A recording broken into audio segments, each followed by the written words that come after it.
नमस्कार विद्यार्थी मित्र हो, दी पॉलिटिक्स चॅनलवर आपलं स्वागत आहे. तर आज आपण काही विद्यार्थ्यांनी प्रश्न केलेला होता की सर आपलं सिलेबस काय आहे. अभ्यासाची सुरुवात करत असताना सिलेबस हा अत्यंत महत्वाचा असतो. तो पाहिल्याशिवाय आपल्याला अभ्यासाला पुढे जाता येत नाही. आणि आपण ऑनलाईन एज्युकेशन चालू केलं तेव्हा, ऑनलाईन टीचिंग चालू केली तेव्हा क्लासेसमध्ये हे सगळ्या बाबी घेतलेले आहेत. पण काही विद्यार्थ्यांना अद्यापही सिलेबस माहीत नाही, ते नव्याने येत आहेत, त्यांच्यासाठी सिलेबस अत्यावश्यक आहे. तर आता आपण इंट्रोडक्शन ऑफ पॉलिटिकल कन्सेप्ट हा जो पेपर आहे पहिला, तसा तो अन्य विद्यापीठामध्ये पॉलिटिकल थिअरी या नावाने असेल. तर या पेपरमध्ये पहिलं प्रकरण आहे स्टेट म्हणजे राज्य. त्याचं सब टॉपिक, पहिला सब टॉपिक आहे मीनिंग अँड डेफिनेशन म्हणजे अर्थ आणि व्याख्या. दुसरा आहे राज्याची घटक एलिमेंट्स ऑफ स्टेट्स. आणि तिसरं आहे राज्याची सिद्धांत, राज्याच्या उदयाची सिद्धांत. आता यामध्ये नवीन काही सिद्धांत ऍड केलेली आहेत. सब टॉपिक 3 जो आहे तो आहे राज्याचे उदयाचे सिद्धांत, theories of origin of the state. त्याच्यामध्ये पहिला सिद्धांत आहे उत्क्रांतीवादी सिद्धांत, इव्होल्युशनरी थिअरी असं आपण त्याला म्हणतो. त्यानंतरचा दुसरा सिद्धांत आहे सोशल कॉन्ट्रॅक्ट थिअरी. त्यामध्ये हॉब्स, लॉक, रुसो या तिघांनी राज्याच्या उदयाचा सिद्धांत काय मांडलेला आहे. आणि अलीकडं मोठ्या प्रमाणामध्ये संपूर्ण जगामध्ये लोकशाही स्वीकारलेली आहे आणि त्यामुळं पूर्वीच्या अभ्यासक्रमामध्ये होता आणि आता आपल्याला तो ज्ञात असला पाहिजे. हेगेलने म्हटलं आहे की राज्य हे ईश्वराचा पृथ्वीवरील अवतार आहे, ज्याला आपण राज्याचा दैवी सिद्धांत असं म्हणतो. तर तो सिद्धांत आता आपण बाद ठरवलेला आहे. तर राज्य हे माणसाच्या गरजेमुळं करारातून निर्माण झालेला आहे असं सांगणारा हा करार सिद्धांत आहे. आणि त्याची 3 पुरस्कर्ते आहेत. थॉमस हॉब्सनी लेविएथानमध्ये ही सगळी मांडणी केलेली आहे आणि रुसोनी सोशल कॉन्ट्रॅक्टमध्ये हे सगळं सांगितलेलं आहे. हॉब्सला रुसोनी मग निसर्ग अवस्था काय होती, त्यामध्ये मानव कसा राहत होता आणि नंतर मग त्यांनी कशा पद्धतीने करार केला. हॉब्सनी एकेरी करार सांगितलेला आहे, लॉकनी दुहेरी सांगितलेला आहे. रुसोनी लोकशाहीचा पुरस्कार केलेला आहे, त्यांनी नियंत्रित शासन पद्धती सांगितलेली आहे. आणि हे सगळं डिटेल आपण प्रत्येक सिद्धांताच्या वेळेस अभ्यासणारच आहोत. आणि म्हणून ही 2 सिद्धांत आहेत. त्याच्यानंतरचा तिसरा सिद्धांत आहे मार्क्स थिअरी. मार्क्स राज्यासंबंधीचं काय मत आहे. मार्क्स हा तसा अराज्यवादी आहे. मार्क्सने साम्यवादाची कल्पना मांडलेली आहे, कारण भांडवलदारांची हुकुमशाही काही काळ असेल, समाजवाद ही पहिली स्टेप, भांडवलवाद ही पहिली स्टेप आहे, समाजवाद दुसरी स्टेप आहे आणि साम्यवाद ही तिसरी स्टेप आहे. आणि जेव्हा साम्यवादाची स्थिती येईल तेव्हा राज्याचं आवश्यकता असणार नाही, कारण राज्य ही इष्ट आपत्ती म्हणून त्यांनी राज्याचा विरोधच केलेला आहे. आणि असा तो सिद्धांत आपल्या अभ्यासक्रमामध्ये आहे, तोही आपल्याला अभ्यासायचा आहे. त्यानंतरचं दुसरं प्रकरण आहे गव्हर्नमेंट म्हणजे शासन. तर दुसरं प्रकरण आहे शासन, गव्हर्नमेंट. या प्रकरणामध्ये पहिलं सब टॉपिक आहे मिनिंग अँड डेफिनेशन म्हणजे शासनाचा अर्थ आणि व्याख्या. त्याच्यानंतरचं दुसरा सब टॉपिक आहे organs of government, legislature, executive and judiciary म्हणजे शासनाची अंग असा तो भाग आहे. आणि त्याच्यामध्ये मग कायदे मंडळ, कार्यकारी मंडळ आणि न्यायमंडळ अशी 3 अंगांचा आपल्याला अभ्यास करायचा आहे, जे की आपण मूलभूत 12वीला सुद्धा तो अभ्यासलेला आहे.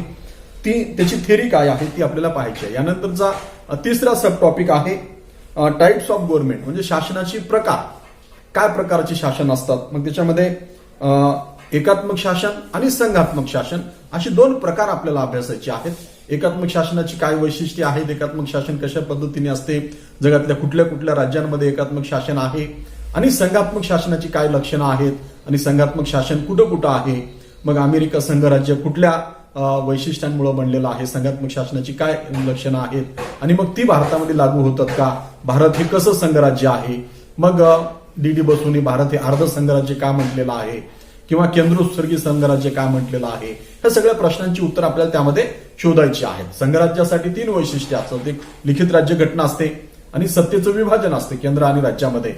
अनेक राज्यांचं मिळून एक संघ बनलेला असतो आणि मग त्या ठिकाणी दुहेरी नागरिकत्व असते. अमेरिकेमध्ये दुहेरी नागरिकत्व, भारतामध्ये दुहेरी नागरिकत्व नाही.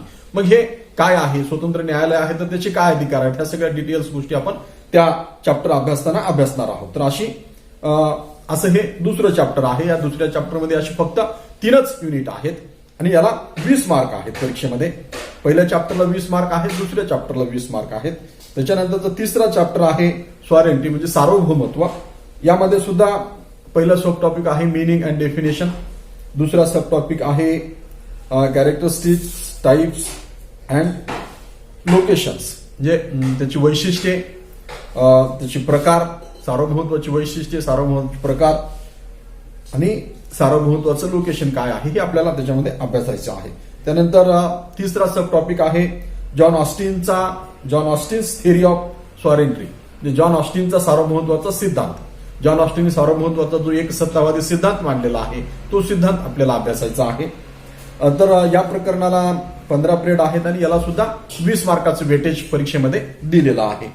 त्यानंतरचा सिलेबस मधला जो चौथं प्रकरण आहे आणि ही सार्वभौमत्व आणि सार्वभौमत्वाची लक्षणं, जॉन ऑस्टिनचा एक सत्तावादी सार्वभौमत्वाचा सिद्धांत, त्याची जी 6 तत्व आहेत, 6 वैशिष्ट्ये आहेत त्याची. सार्वभौमत्व हे अधेय असते, ते निरंकुश असते, अविभाज्य असते, म्हणजे सार्वभौमत्व काय आहे इथपासून ते सार्वभौमत्वाच्या लक्षणापर्यंत आणि जॉन ऑस्टिनने कुठला सिद्धांत मांडलेला आहे हाही सिद्धांत आपल्याला अभ्यासायचा. आणि या सिद्धांताची दोष दाखवण्यासाठी म्हणून या सिद्धांतावर टीका करण्यामध्ये मोठ्या प्रमाणात लास्किन यावर टीका केलेली आहे आणि त्यातून एक नवीन सिद्धांत उदयाला आले, त्याला आपण अनेक सत्तावादी सिद्धांत असं म्हणतो, तोही सिद्धांत आपल्याला अभ्यासायचा आहे. त्यानंतर जे चौथं प्रकरण आहे हे प्रकरण मागच्या अभ्यासक्रमाच्या दृष्टीने नवीन आलेलं आहे, पण त्यापूर्वी 2015च्या पूर्वी ती प्रकरण या वर्गाच्या अभ्यासक्रमामध्ये होतं. ते प्रकरण आहे पॉवर अँड अथॉरिटी, शक्ती आणि सत्ता.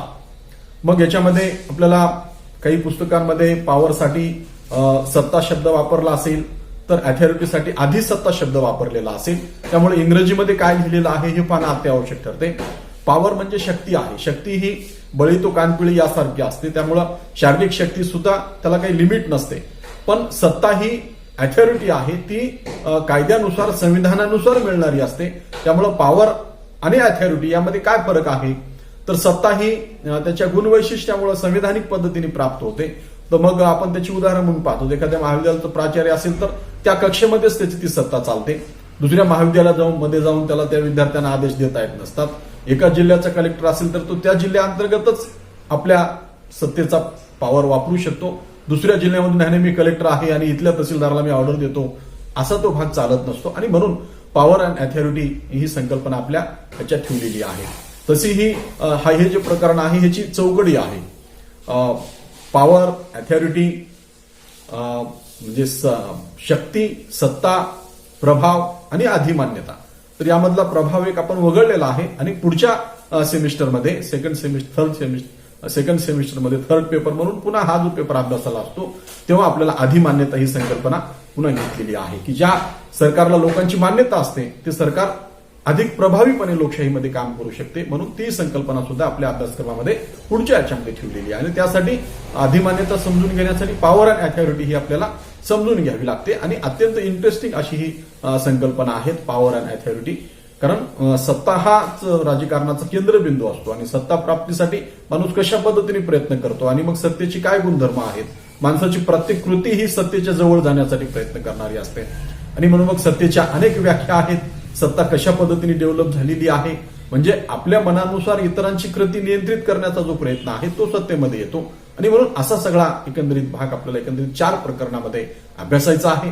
पूर्वी याच्यासाठी सिलेबसमध्ये जे दिलेलं आहे त्यामध्ये डिस्क्रिप्टिव्ह प्रश्नपत्रिका दिलेली आहे. पहिला प्रश्न मध्ये 15 मार्काची एकमेकाला ऑर प्रश्न आहेत, दुसरा प्रश्न तसाच आहे आणि तिसरा प्रश्न टीप आली आहे, 2 दीर्घ उत्तरे आणि टीप आली. पण हे पॅटर्न आता या कोविडच्या पार्श्वभूमीवर बदललेलं आहे. कोरोनामुळे आता आपली परीक्षा ही वस्तुनिष्ठ स्वरूपाची होणार आहे. त्यामुळं 40 मल्टिपल चॉईस क्वेश्चन आपले असणार आहेत, बहुपर्यायी वस्तुनिष्ठ प्रश्न पत्रिका असणार आहे. त्यामुळं हा सगळा अभ्यास करत असताना आपल्याला मागच्यासारखा अभ्यास करून चालणार नाही, तर आता आपल्याला एक सूक्ष्म पद्धतीने अभ्यास करावा लागेल की कुठल्या कुठल्या गोष्टी एमसीक्यू मध्ये विचारल्या जाऊ शकतात. यासाठी अभ्यासाच्या अनेक पद्धती आहेत. तुम्ही मागच्या प्रश्नपत्रिकाही पाहू शकता. आता झालेल्या परीक्षा जे झालेल्या आहेत समर 2020च्या त्या प्रश्नपत्रिकाही पाहू शकता किंवा टॉपिक वाईज सिलेबस घेऊन त्या सिलेबसमध्ये कशा पद्धतीने प्रश्न काढता येतात याचा सुद्धा आपल्याला अभ्यास करता येऊ शकतो. कारण विद्यार्थी विचारतात की सर जॉब करत अभ्यास करता येऊ शकेल का? BA काय फार अवघड नाही, जॉब करत तुमचं UPSC MPSCची परीक्षेचं प्रिपरेशन करतात. आपलं तर BA ची परीक्षा आहे, त्याच्यामुळं तुम्ही दुकानामध्ये असाल, बाहेर कुठे जॉब करत असाल, मोबाईल कंपनीमध्ये जॉब करत असाल तर ते करत सुद्धा, कारण सिलेबस आपल्या डोळ्यासमोर असला पाहिजे आणि आपण जर योग्य टाइम मॅनेजमेंट केला, वेळेचं नियोजन जर आपण चांगलं केलं तर आपल्याला निश्चितपणे ह्याच्यामध्ये कुठलीही अडचण येत नाही आणि वेळ ठरवून आपण त्या ह्याच्यातून वेळ काढून अभ्यास करू शकतो आणि बीए सहजपणे तुम्ही विद्यापीठाच्या रँकमध्ये पास होऊ शकता. त्यामुळं फार हे न करता सिलेबस सगळं आपण लक्षात घ्यावा. या चॅनलवर जो कोणी नव्याने आला असेल त्यांनी चॅनलला सबस्क्राईब करून घ्यावा आणि अधिकाधिक विद्यार्थ्यापर्यंत शेतकऱ्यांच्या मुलांना मोफत हे सगळं अभ्यास करता यावा. कोरोनाच्या काळामध्ये विद्यार्थ्यांच्या दारापर्यंत शिक्षण जावं म्हणून आपण हे चॅनल सुरू केलेलं आहे. तेव्हा विद्यार्थ्यांना विनंती आहे की त्यांनी अनेक विद्यार्थ्यांना आपल्याला आवडलेली ही सगळी व्हिडिओ शेअर करावीत, चॅनलला सबस्क्राईब करावं, काही अडचणी असतील तर कॉमेंट कराव्यात, म्हणजे त्यातून आपण नवीन सुधारणा करत असतो. तुमची काय प्रश्न आहेत ही समजली तर त्यावर आपण सोल्युशन काढत असतो. तर धन्यवाद विद्यार्थी मित्र, आज आपण इथंच थांबू. जय हिंद, जय महाराष्ट्र.